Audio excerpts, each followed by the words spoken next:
Si un vent de reprise se lève, les défaillances d'entreprises restent, elles, toujours à un niveau proche de celui d'avant-crise avec plus de 60 000 par an. Une raison conjoncturelle explique notamment cet important taux de mortalité, les délais de paiement qui se sont allongés depuis le début de la crise en 2008. Alors pour comprendre les évolutions de comportement de paiement dans les entreprises, j'ai invité Éric Latreuil de l'association des Credit Managers, l'AFDCC. Bonjour Éric Latreuil. Bonjour. Alors vous venez de prendre la tête en novembre dernier de l'AFDCC, donc l'Association française des Credit Managers, je le disais, qui compte aujourd'hui 840 membres et qui réalise chaque année une enquête sur les comportements de paiement des entreprises. Vous venez de publier le bilan 2013. Première question, en quelques mots, que faut-il en retenir? Est-ce que vous notez une amélioration?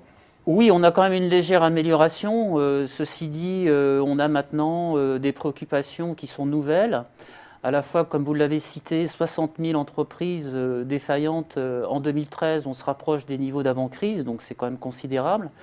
Il faut savoir à ce niveau qu'une entreprise sur 4 est défaillante parce que son principal client est défaillant. Donc vous voyez, il y a un effet domino qui est énorme.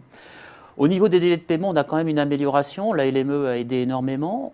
On voit qu'il y a moins de progression de réduction de délais de paiement parce que les effets LME maintenant se sont estompés. Et c'est normal, chacun... On va en reparler. On en reparlera après. Donc le métier, effectivement, a tendance pas à changer, mais à être plus focalisé sur la prévention et sur la gestion des retards dont on parlera tout à l'heure. Mais ces délais de paiement restent encore aujourd'hui l'une des causes principales des défaillances d'entreprises. Oui, bien sûr, puisque en fait, le problème récurrent, c'est qu'une dégradation des délais de paiement entraîne des tensions de trésorerie et les banques ne jouant pas forcément leur rôle sur le plan court terme, eh bien, la cessation de paiement est inévitable. Alors, quel secteur et quel type d'entreprises restent les plus exposés aux difficultés de délai de paiement? Alors, à mon sens, c'est toujours le secteur des grossistes qui restent vraiment exposés. Pourquoi? Parce que si on parle en parlant du besoin en fonds de roulement, elles ont un niveau de stock et un niveau de poste client qui sont extrêmement forts. Et donc, très généralement, si elles n'arrivent pas à maîtriser et réduire ces deux postes-là, elles se retrouvent dans une situation plus que compliquée qui les amène à une défaillance ou une cessation de paiement. Et quid des entreprises qui sont exposées à la dépense publique? L'État a été accusé il y a quelques mois d'être finalement assez mauvais payeur parfois. Oui, alors c'est vrai que l'État était le premier à faire ce qu'on appelle le ménage parce qu'il était loin de donner le bon exemple. Il commence à y arriver, mais il y a encore des progrès. Il y a du mieux alors. Ouais, il y a quand même du mieux parce que en fait, les pénalités de retard sont automatiques maintenant, automatiquement payées par l'État et les collectivités locales en temps de retard. Donc ça commence à se sentir financièrement. Je pense que l'État et les collectivités locales n'avaient pas du tout perçu l'enjeu du process de paiement à mettre en place pour être adapté aux exigences de la LME. Éric Latreuil, on vient de faire un petit bilan en 2013. À quoi faut-il s'attendre en 2014? Cette amélioration va-t-elle se confirmer à votre sens? Alors, oui et non, elle va très légèrement se confirmer. On devrait assister à une légère réduction des retards de paiement parce qu'il y a maintenant une très bonne connaissance je dirais, des process qu'il faut mettre en place. Par contre, on va avoir une problématique qui commence à se voir dans l'enquête, litige qu'on n'avait pas forcément avant et qui fait que ce sera beaucoup plus compliqué à résoudre et de savoir ce qui est du vrai retard ou du faux retard. Donc les litiges seraient plutôt en augmentation? Oui. C'est ce que vous notez? Tout à fait, il serait plutôt en augmentation et ce n'est pas lié forcément à des problèmes causés. Ça peut être une véritable stratégie pour une entreprise de dire, bon, je respecte effectivement les conditions de paiement, enfin j'admets les conditions de paiement, de toute façon, il y a un cadre légal, il faut quand même le respecter, fort heureusement, mais je vais ce qu'on appelle grignoter, c'est-à-dire je vais prendre 10 à 15 jours en disant que j'ai pas reçu la facture, j'ai pas reçu le bordereau de livraison, j'ai pas reçu ceci, etc. Donc ce sont sur des petits points de Ouais, détail voilà. finalement. Et là, c'est plus compliqué à résoudre parce que l'enjeu n'est pas uniquement lié à la performance du credit manager, mais aussi à la performance des équipes qui tournent autour, c'est-à-dire les commerciaux, l'administration des ventes et tout. Donc il faut une excellente synergie entre ces trois pôles pour résoudre ce problème.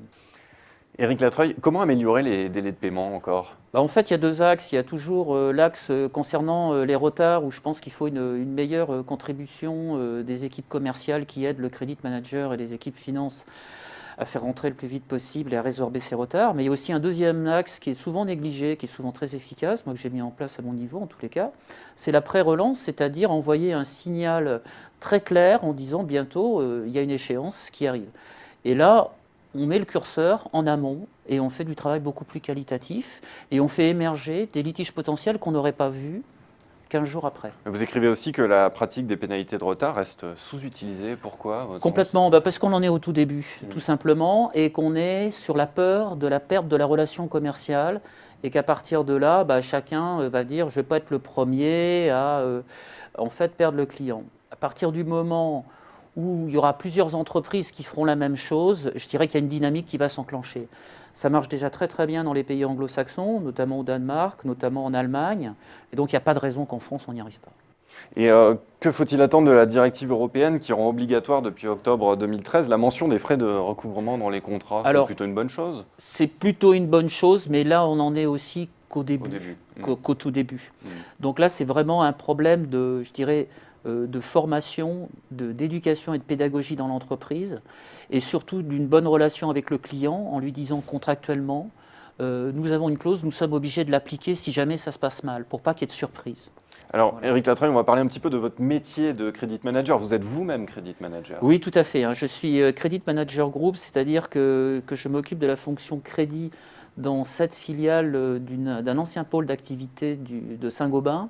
Et donc, on est leader mondial dans la fabrication de verres en flacons pour la pharmacie et la parfumerie. Donc moi, j'ai créé la fonction il y a 3 ans, donc je suis relativement bien placé pour voir la difficulté et aussi l'intérêt des équipes qui ne sont pas du tout dans ce domaine-là pour comprendre les enjeux, et c'est extrêmement intéressant. Alors justement, votre métier, il a évolué depuis 2008, on imagine. Vous écrivez notamment que son périmètre d'action évolue d'année en année. Expliquez-nous un petit peu cela. Oui, c'est relativement simple, c'est-à-dire qu'à partir du moment où le Credit Manager est un homme qui est placé à des carrefours, et souvent au bon carrefour dans l'entreprise. Donc il est souvent à même, il est détenteur d'un certain nombre d'informations que les autres n'ont pas. Ce n'est pas parce qu'il est meilleur que les autres, c'est que ça se trouve comme ça. Et donc il a une position de leader potentiel pour animer des projets qui sont, ça peut être sur du poste client, ça peut être sur des choses qui touchent le poste client. Et donc moi je passe mon temps à animer des projets sur ce genre de choses. Donc en fait, il a une compétence transversale et d'animateur qu'il n'avait pas auparavant, mais parce qu'on s'est aperçu qu'il a des tas d'informations. Et ce rôle d'animateur, il est appelé à se renforcer en 2014 à moyen terme, à votre sens? Oui, complètement, parce que si on veut continuer à progresser, et il faut toujours progresser d'ailleurs au niveau des délais de paiement, au niveau de l'indicateur qu'on appelle le DSO, qui est l'indicateur mesurant les délais de paiement, à un moment on va toucher des populations ou des types de problèmes qui ne sont plus tout à fait de la finance. Ça peut être de la logistique, ça peut être de l'administration des ventes. C'est en fait tout ce qui tourne un peu au niveau de la qualité et du litige quand c'est de la non-qualité. Et là, le Credit Manager est là pour expliquer les enjeux et aussi comment ça peut se traduire en amélioration et les impacts positifs pour l'entreprise. Eh bien, Éric Latreille, merci d'être venu partager un petit peu de votre expérience sur Xerfi Canal. Je rappelle que vous êtes président de l'Association française des Credit Managers. Merci encore. Merci.